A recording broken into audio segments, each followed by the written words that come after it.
Haleluya, Shalom saudara yang dikasih dalam Tuhan. Kembali lagi saya menyapa setiap umat Tuhan dalam program Bible and Coffee. Saya rindu melalui program ini setiap kita umat Tuhan terus memegang janji Tuhan sekalipun kita belum melihat, karena saya percaya Roh Kudus yang akan memberikan kita kekuatan, Roh Kudus yang akan memberikan kita penghiburan, Roh Kudus juga yang akan memampukan kita untuk tetap terus setia menantikan janji Tuhan sampai Tuhan memulihkan keadaan kita. Karena itu dalam kita menantikan janji Tuhan, kita perlu tertanam dengan firman Tuhan. Karena Yesus sendiri mengatakan bahwa orang yang mendengarkan firman Tuhan dan melakukannya, ia diumpamakan seperti seorang yang mendirikan rumah di atas batu karang. Ketika ada badai, ada banjir, ada angin ribut, batu karang itulah yang mendukung, batu karang itulah yang menjadi dasar yang membuat rumah tersebut tidak goyah. Karena itu saudara yang dikasih dalam Tuhan, kita perlu tertanam dalam kebenaran firman Tuhan. Sekalipun keadaan hari-hari ini tidak mudah untuk kita jalani, tapi saya percaya firman Tuhan yang menuntun, mengarahkan, dan membimbing kita untuk kita hidup dalam kemuliaan Tuhan. Mari kita kembali akan merenungkan firman Tuhan. Kita berdoa, kita datang kepada Tuhan. Bapa, terima kasih.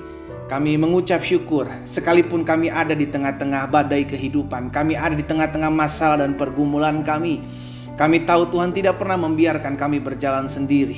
Tuhanlah yang menuntun langkah kami. Firman-Mu yang menetapkan setiap langkah kami untuk kami tetap terus melihat janji Tuhan tergenapi dalam kehidupan kami. Saat yang indah ini kami kembali membuka hati kami untuk mendengarkan sebagian daripada firman-Mu. Roh Kudus, urapi kami dengan roh hikmat dan wahyu, sehingga kami mengerti akan kebenaran. Dan biarlah kebenaran ini yang memerdekakan hidup kami. Di dalam nama Tuhan Yesus Kristus kami berdoa. Haleluya. Amin, amin. Puji Tuhan.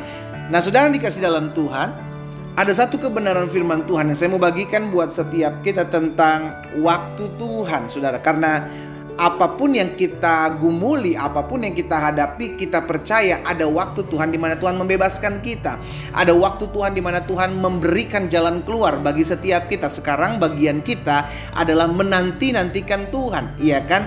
Jangan sok pintar, jangan sok yang paling bisa, jangan sok yang paling jago, karena kita tahu pertolongan kita datangnya dari Tuhan. Kapan pertolongan Tuhan datang? Waktunya Tuhan. Amin. Kejadian pasal 21 ayatnya yang kedua. Alkitab mengatakan seperti ini, maka mengandunglah Sarah. Jadi selama ini Sarah dan Abraham menantikan keturunan yang dititipkan, dipercayakan untuk menjadi keturunan mereka, bukan budak mereka. Karena firman Tuhan mengingatkan kepada Abraham dan Sarah, bukan dari budakmu Elimelek itu, tetapi dari keturunanmu lah engkau akan menjadi banyak seperti pasir di tepi laut dan bintang di langit. Ayat 2, maka mengandunglah Sarah, lalu ia melahirkan seorang anak laki-laki bagi Abraham dalam kapan saudara? Dalam kapan? Dalam masa tuanya. Pada waktu yang telah ditetapkan sesuai dengan firman Allah kepadanya. Jadi saudara yang dikasih dalam Tuhan, apapun keadaan kita hari-hari ini, yang kita pegang adalah janji firman Tuhan, bukan realita. Kalau Abraham dan Sarah mau melihat realitanya, mereka akan kecewa. Tuhan bilang Tuhan akan mempercayakan kami keturunan yang besar seperti bintang di langit dan pasir di tepi laut. Tapi boro-boro usia kami aja udah tua, iya kan? Istri udah tua, saya udah tua, mana bisa kami melahirkan keturunan yang banyak. Tapi kalau Abraham dan Sarah memegang janji Tuhan, bukan melihat keadaan pada saat itu. Amin. Itu sebabnya yang terjadi adalah apa yang mereka janjikan, apa yang Tuhan janjikan dan mereka imani. Pada waktu mereka tua, pada waktu yang telah ditetapkan. Kapan pada waktu telah ditetapkan? Sesuai dengan firman Allah. Saudara yang dikasih dalam Tuhan, yang kita pegang hari-hari ini, kita hidup bukan berdasarkan apa yang kita lihat. Kita hidup berdasarkan apa yang Tuhan janjikan dalam hidup kita. Kalau hari-hari ini kita belum melihat apa yang Tuhan janjikan, jangan stres. Jangan panik, tetap tenang. Kenapa? Karena kita tahu waktu Tuhan tuh yang terbaik, bukan waktu kita. Sekalipun kita bilang ini udah mepet Pak, ini udah waktunya, itu waktu kita, itu berdasarkan pola pikir kita, bukan waktunya Tuhan. Kalau Yusuf mau melihat hal itu, saudara dikasih dalam Tuhan. Yusuf mau melihat janji Tuhan tapi belum terrealisasi, belum tergenapi. Yang terjadi justru Yusuf dijual sebagai seorang budak, dimusuhi dengan saudara-saudaranya. Maka Yusuf bisa saja menjadi pribadi yang kecewa. Tapi Yusuf mengerti bahwa ini belum waktunya Tuhan. Saya belajar mengikuti aja dulu prosesnya. Nah, ini kata yang penting.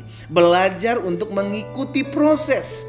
Karena ketika kita setia, maka Tuhan tidak akan pernah lalai untuk menepati janjinya. Itu yang dikatakan firman Tuhan dalam 2 Petrus 3 ayat 9. Tuhan tidak lalai menepati janjinya, sekalipun ada orang yang menganggapnya sebagai kelalaian. Saudara yang dikasih dalam Tuhan, hari ini kita diingatkan, apa keadaanmu saat-saat ini? Kalau engkau sedang kecewa, engkau sedang depresi, engkau sedang tertekan oleh satu dan lain hal, keadaan yang menimpamu hari-hari ini, dan engkau sedang bertanya-tanya kepada Tuhan, kapan Tuhan jawab doa saya?